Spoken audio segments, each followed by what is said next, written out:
needs to be closed.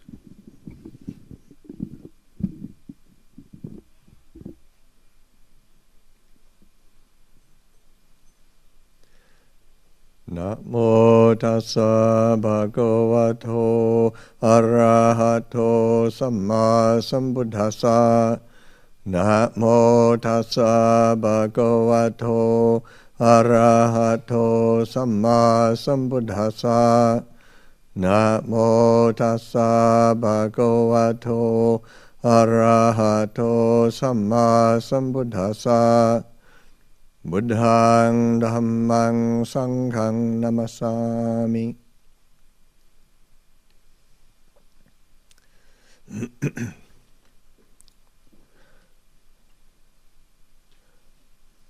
Okay, so Chithurst Kathina 2025, done deal. Very, very beautiful. Let's see, I was probably I might have been, from time to time I have made it to Chithurst, but I don't know if I made it for Kathina or not. For sure the last time was 1994.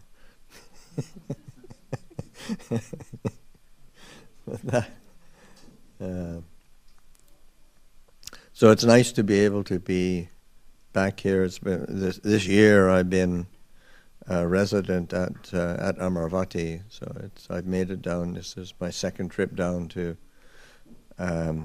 Chithurst, so it's been nice to be in England for an extended period of time and to be with the Sangha, and then also to come and spend some time with the Chithurst community. And of course, Kathina is always a special time, and it's just like that as we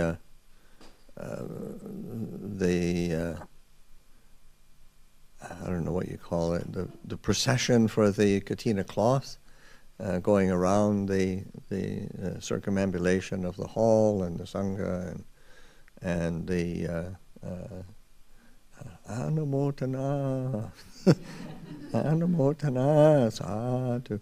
But it's the actual literal meaning of the word Anumotana is to delight in the goodness that's done. So it's very appropriate, and that sadhu, yeah, it's wonderful. It's well. Awesome in American. So these because it's really important. It is an important day to gather and to do that which is truly good with other people, I mean, the world has always been a painful place, but I mean, these days it seems to be outdoing itself.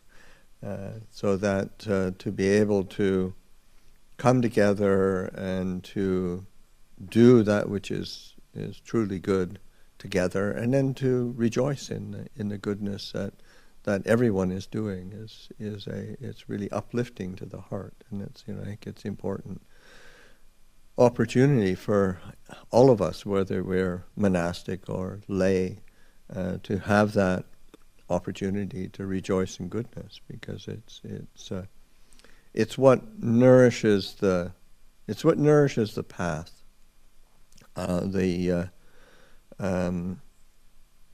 that sense of being able to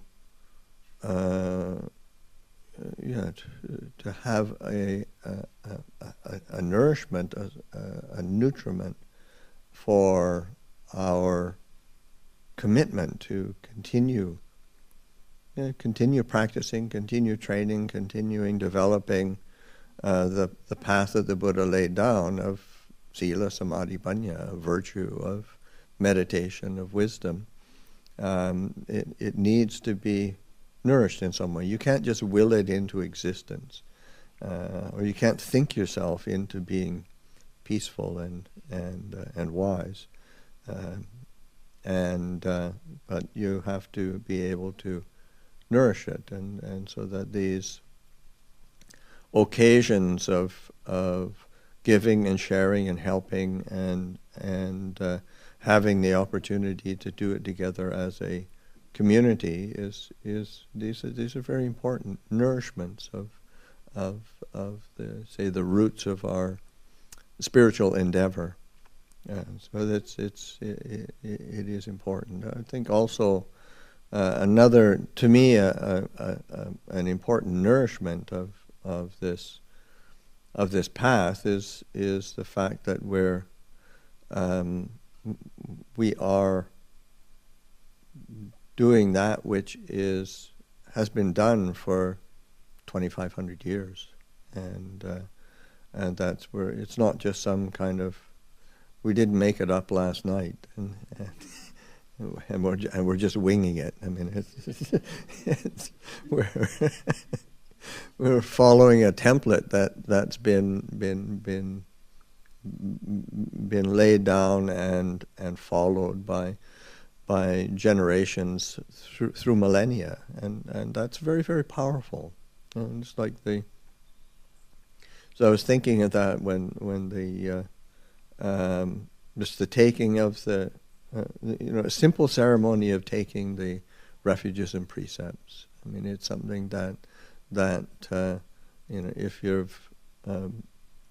as a Buddhist and been around Buddhist monasteries, it's very familiar. You've been doing it. If you grew up in a Buddhist culture, say Thailand or Sri Lanka, you've been doing it since you were pre-kindergarten, and so it's something that is just part of growing up. But to reflecting on it and realizing, just that. Namo tassa bhagavato arahato samma sambuddhassa. This is something that homage to the Buddha, homage to the Blessed One, homage to the fully enlightened one. This is a really powerful recollection that we're plugging into this lineage and tradition that's been established by a fully awakened being. Who embodied wisdom, compassion, and purity. And those are the kind of the three pillars of the say liberating qualities or liberating virtues of the Buddha. The sense of wisdom, insight, discernment.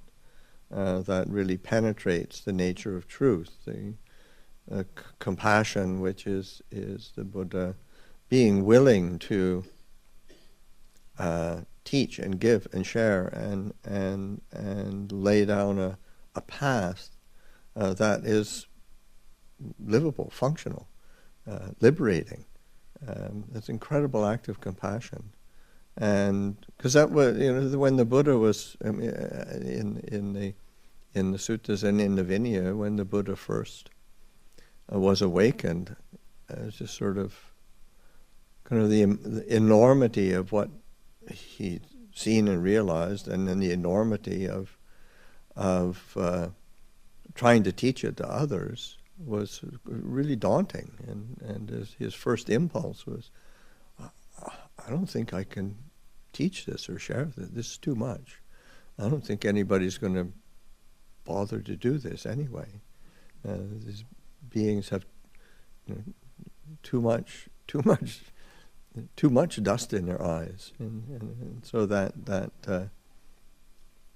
but that's that quality of compassion arose in the Buddha, and he was willing to teach, and that and you think for a fully awakened being to put up with human beings for 45 years. That's amazing. Amazing act of compassion. Because like in the people might be familiar with the say the teachings, the suttas, the scriptures where the Buddha is giving teachings, and for the most part, he gives a teaching, and whoever is the listener, whether it's a monastic or a layperson, it's sort of sadhu, and they gain insight and faith in the Dhamma and keep practicing, and many are liberated. But that's only part of the scriptures. The other part is the Vinaya, where the Buddha's teaching, and the stuff that the monks and the nuns get up to.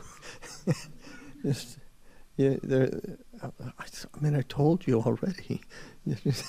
How you foolish man? How could you do that?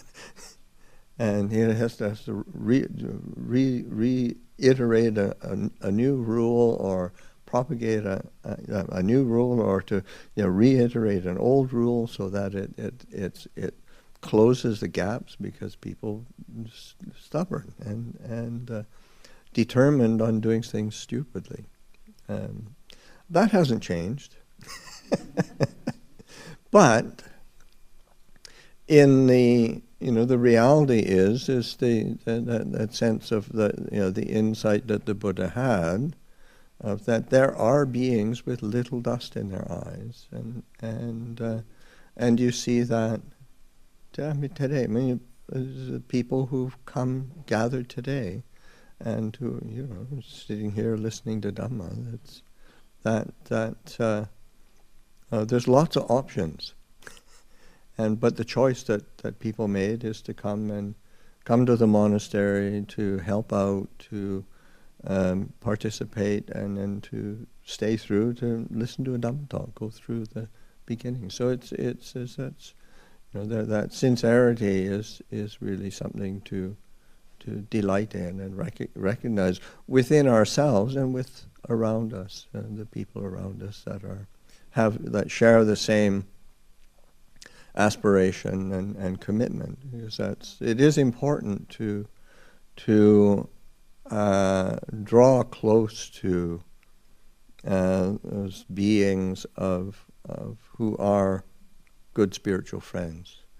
It's something that the Buddha, in many teachings that the Buddha gave, the importance of spiritual friendship is really, it can't be emphasized enough. The Buddha, there's the famous discourse where Ananda he's practicing on his own out in the forest. He has this brilliant insight that half of the holy life is having good spiritual friendships, and he comes back, shares his insight at the end of the day with the Buddha, and the Buddha says, "No, Ananda, it is not half of the holy life. It is the whole of the holy life, to have good spiritual friendships." And because that we gain inspiration and encouragement through and example through other people that we associate with. We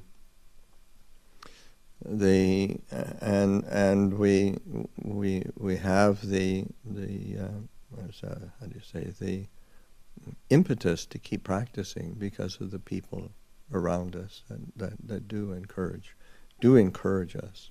So those having good spiritual friendships are really important. And Kalyanamitta, or just how in the Purita chanting, the blessing chants that are say auspicious chanting that we do. One of the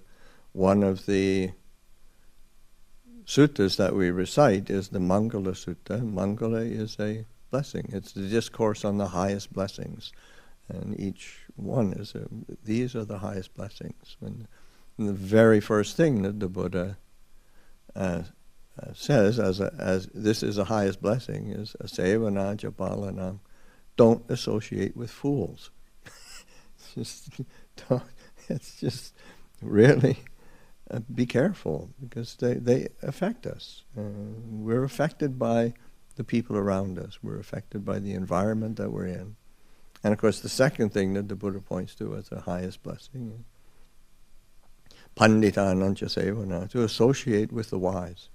It's just is that's it's just a very powerful statement, and of course the Buddha goes on with giving 36 more things that are highest blessings, and up to nibbana and liberation, full awakening. But you build that foundation, you lay the supporting conditions in the heart, in the mind, for that quality of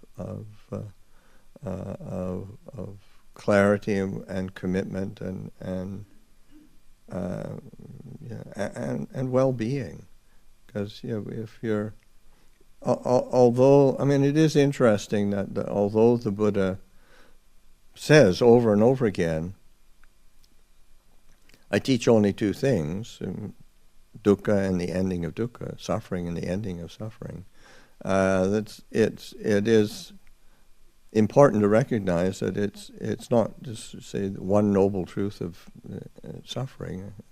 It is the path leading out of suffering is part of that, what he's pointing to, and also that the constituents of the path, even in the Four Noble Truths, the Eightfold Path that the Buddha points to, is the path of sila samadhi panya, or of starting from right view, right thought, right speech, right action, right livelihood, right effort, right mindfulness, right concentration, the whole Eightfold Path. Each of those constituents are a source of happiness and well-being. And so that the path is one of, when we cultivate it properly, it's a source of happiness and well-being. It's a source of uplift, because it provides a foil for the propensity to create suffering, which we're either we just do it out of habit or conditioning around us, fundamental delusion, don't see clearly enough. But yeah, we circle. Was it in the morning chanting when we do as part of the morning chant, that salutation to the triple gem and the passages to arouse urgency? There's toward the end of the chanting, it was bound by dukkha and obstructed by dukkha. we do that really well. So, and to recognize that one, we keep volunteering to do it. Nobody compels us, other than in our own habits and delusions, that we are bound by dukkha and obstructed by dukkha, and so that it's an aspect of just being able to recognize that clearly, and to what are the bases and the foundations for freeing the mind from that discontent, dissatisfaction, dis-ease, stress. There's so many words that can be applied to that, and so just that sense of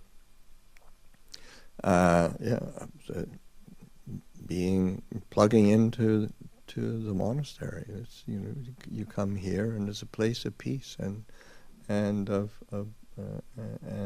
opportunities for sharing in the goodness of many people, and certainly days like today, then it's particularly powerful. It's the goodwill that is. You can't get this many people together, and it actually functions as a ceremony, and without many people helping out. And so that's all acts of generosity and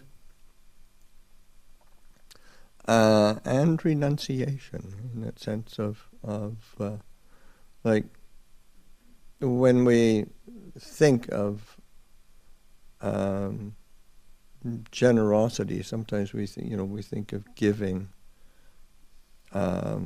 material things. I would say like the robes and the requisites and the monetary offerings that were made these are we think of renunciation as sort of giving and giving away, which is true.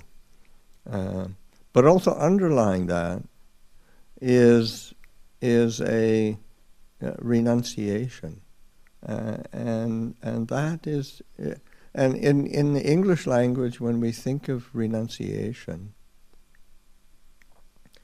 what comes up usually is kind of miserable, isn't it? I've got to give it up. but in the say from the Buddha's perspective and the Buddhist structure of things, say the nekamma is renunciation. Nekamma is a barami. It's one of the 10 baramis, and so that ability to relinquish, to let go, to not be selfish. It's like years ago, I paid respects to Ajahn Buddhadasa, who was a very well-known Thai monk in southern Thailand, and a great scholar, great practitioner, great teacher. That would have been in the early 1990s, and he was already in his 80s. I paid respects to him on a few occasions before. This was the last time that I saw him, because he was getting older and he was not as much vigor as he had before, and he himself was kind of grumbling about how much effort it was just to keep going, and kind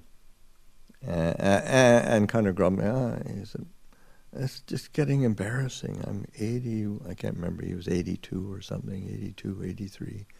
And he said, this is getting embarrassing." He said, outliving the Buddha. The Buddha only lived to be 80, and outliving the Buddha is just embarrassing. So it's just getting a lot of hard work to keep this whole body going, but he was somebody who was incredibly articulate in his teaching and his ability to explain, and he was very diligent in doing it. And oftentimes he would pick up a theme and explore it for months at a time, sometimes even a year or two. He just followed the same theme and come at it with different angles, and he was very skilled. And I asked him, what? Normally, when you teach, I know that you like to pick up a theme, and now that you're getting much older and you're coming to the end of your life, what theme have you been emphasizing? And he just kind of laughed and he said, "Oh, these days I'm not teaching so much. I keep telling people, don't be selfish." And it's sort of, and that's sort of like his probably 60 years of teaching, kind of condensed into 60 years of teaching, of insight, of practice, and integrity that whole time. Just comes down to that, don't be selfish. And it's not, and that's a renunciation. Just to be able to relinquish the kind that whining, what about me, that we all have. And to be able to I can relinquish that. I can be of service. I can give. I don't have to carry. I don't have to be worried about myself all the time. So much generosity comes from that willingness to. It is that nekamma. Again, I don't like to use the word renunciation in English because it just somehow has a narrow connotation to it, as if you're really losing out on something. But the relinquishing, especially a relinquishing of selfishness, just opens so much space in the heart, and gives the opportunity for so much clarity to establish itself, as well as just opens the doors of happiness and well-being, because it's that what about me whine that keeps us dissatisfied. And so just being able to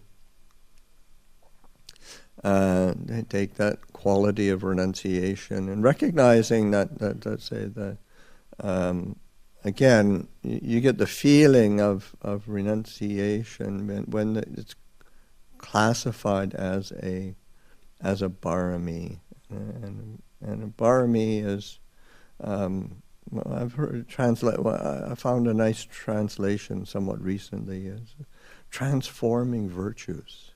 There's the baram, these different barami, generosity, of virtue, of sila, of nekama, of relinquishment, renunciation, of wisdom, of energy, of honesty, patience, commitment, and this loving kindness, equanimity. All of those are transforming virtues that lay the foundation for us to be able to really see clearly. And the word parami has kind of got two aspects to it. In the sense that parama is supreme, so something that's really noble and ennobling. So as a virtue, it ennobles us. And paramita, as another root of the word, is around the sense of crossing over, that which helps us cross over. Crossing over, I mean, on a grand scale, of crossing over from samsara to nibbana, but crossing over from our defilements to place of purity, and crossing over from confusion to peace. This is crossing over. It's the energy that allows us to cross over. So it's a transforming virtue. So that being able to use these say occasions like today, or in our ordinary day-to-day practice, how do we take the ordinary things that we do, like on a certain level, today was, an ordinary day. You drove the car, you got out, you saw people, you did this, did that, you helped out, but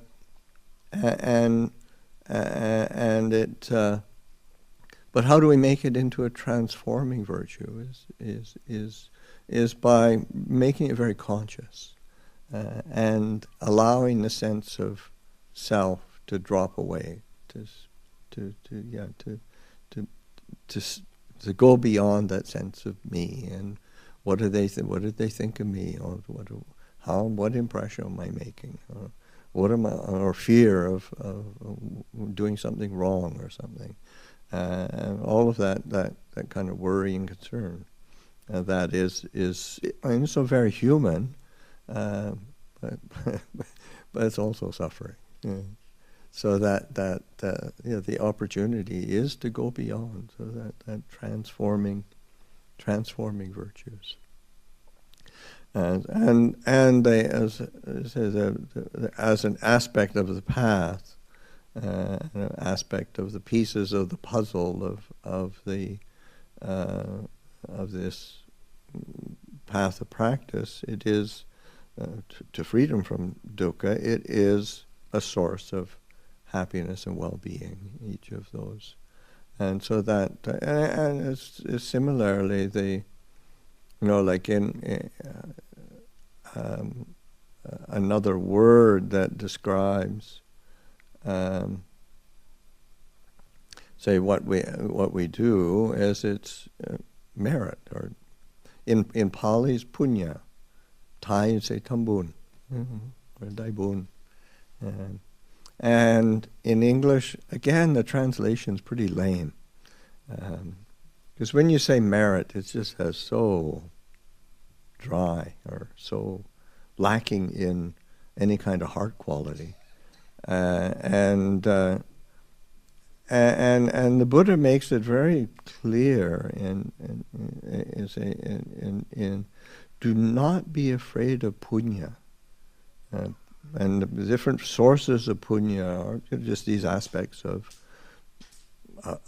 generosity, of kindness, of integrity, of mental development in various ways, patience. Well, these are all doorways to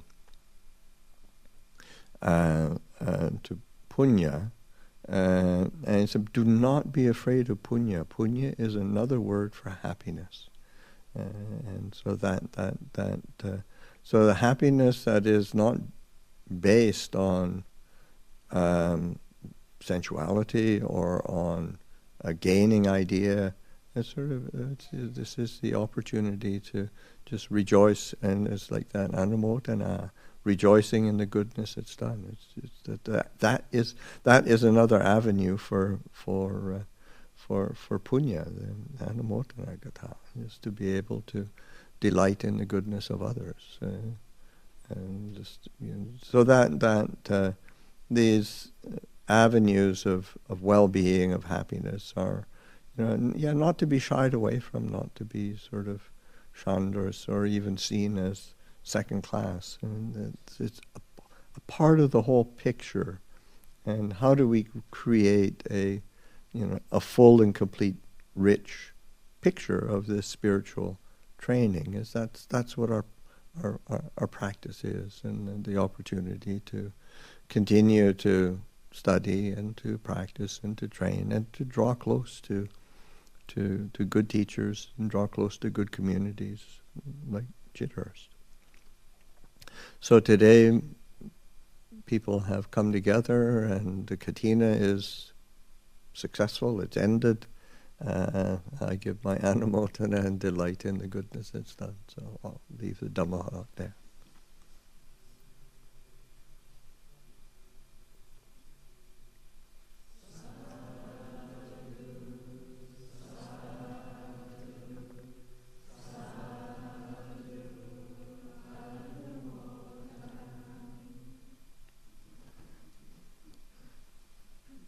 Yeah, thank you, Luang Por.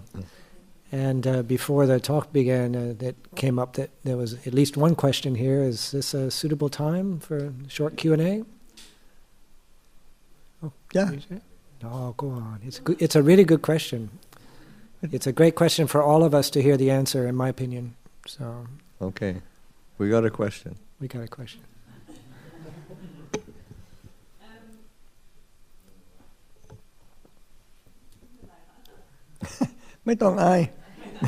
I can ask on your behalf. Well, I would like to know the answer. So, what does it feel like to let go? What does letting go feel like? Oh, okay. Well, first you have to say, what's it feel like to hold on? How long you really want to hold on to that? It's not that heavy, it's not that bad, but it gets burdensome and after a while clunky. So that is being able to put it down. Oh, okay. I can relax. I can focus my attention on whatever might be useful.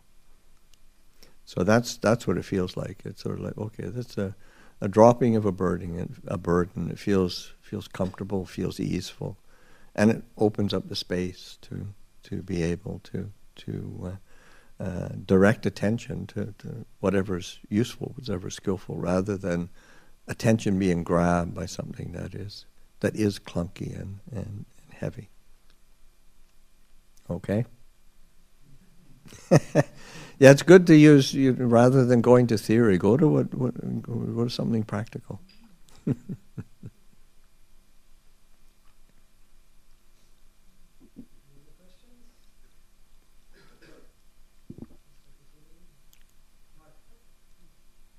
Yeah. Pardon? There's a word that's often used, which is called is it like surrender, but just a nicer version? Or is that totally different? What was that? When he said renunciation. Oh, right. I was thinking, is that like surrender? I would say, I would say surrender is, very much a part of that. Yeah. Sort of like, again, not having to hold on, because there is that desperate sort of hanging on to whatever, and to be able. Renunciation is not a pushing it away, but a releasing. So I can let this go. I don't have to carry it around, whether it's a mood or whether it's a physical possession or something. Okay, I can let that go. And the surrender is a on so many levels. This is a path of surrender. And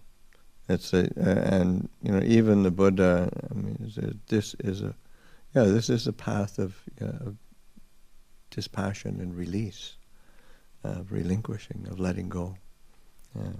It's like Ajahn Chah, the very well-known kind of phrase that he has. You let go a little, you get a little peace. You let go a lot, you get a lot of peace. You let go completely, you get complete peace. So that surrender, that willingness to let go.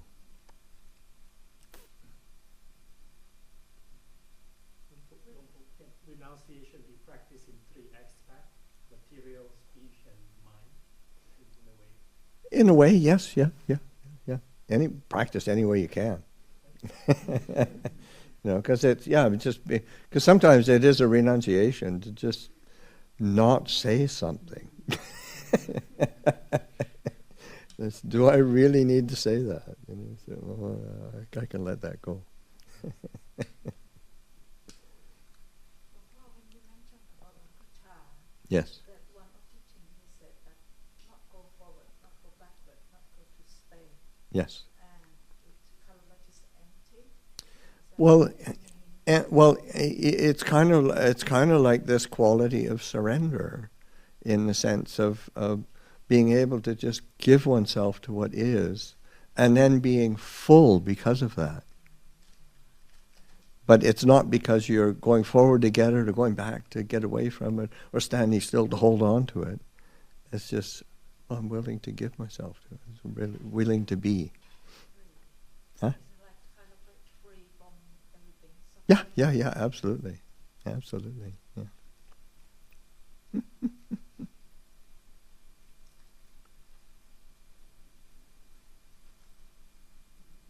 Okay, it's been a long day. Thank you, Luang Por.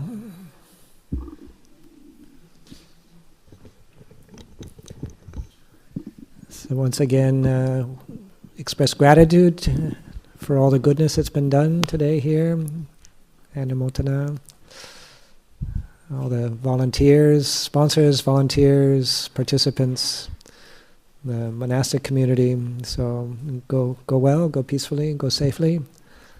And if you still have a little bit of oomph and steam, we're going to be doing a little bit more cleanup. If you wish to stick around even just for a little while. And so if you want to help out, that's good. And if you need to get going, that's also good. Okay? Okay. Thank you very much.